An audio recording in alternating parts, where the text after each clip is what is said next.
Jamaah sekalian rahimana wa rahimakumullah, coba lihat semangat Rasulullah sallallahu alaihi wasallam untuk salat di masjid. Rasulullah sallallahu alaihi wasallam di akhir hayatnya, beliau sakit. Sampai pingsan-pingsan beliau sakitnya. Di akhir hayat beliau. Dan ketika beliau sadar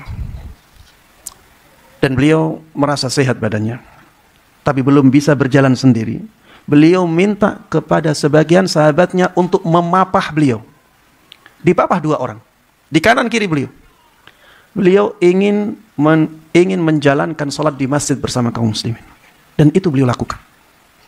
Bahkan ketika itu, kaum muslimin sudah menjalankan atau sudah memulai salatnya. Akhirnya beliau masuk, sahabat Abu Bakar ketika itu menjadi imam.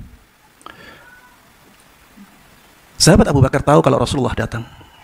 Akhirnya beliau ingin mundur menjadi makmum karena ada Rasulullah sallallahu alaihi wasallam. Rasulullah sallallahu alaihi wasallam berikan isyarat dan katakan kepada beliau, tetap di tempatmu.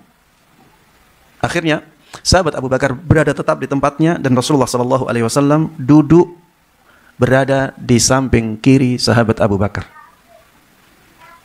Beliau duduk menjadi imamnya kaum muslimin, sahabat Abu Bakar bermakmum kepada Rasulullah sallallahu alaihi wasallam dan kaum muslimin bermakmum di belakang Rasulullah sallallahu alaihi wasallam.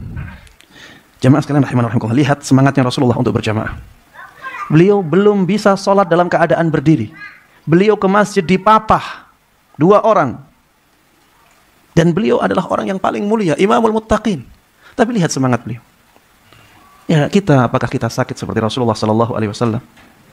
Apakah kita sudah lebih mulia daripada Rasulullah atau sama kemuliaan kita dengan Rasulullah? Apakah pahala kita sudah sebanding dengan pahalanya Rasulullah sallallahu alaihi wasallam? Kalau Rasulullah sallallahu alaihi wasallam sesemangat itu, ya, harusnya kita berusaha untuk lebih semangat lagi. Harusnya demikian. Walaupun kita tidak bisa lebih semangat daripada Rasulullah sallallahu alaihi wasallam. Intinya jemaah sekalian rahimana wa rahimakumullah, kita harusnya semangat untuk menjalankan ibadah salat di masjid. Untuk apa sih masjid dibangun? Untuk apa masjid dibangun besar-besar?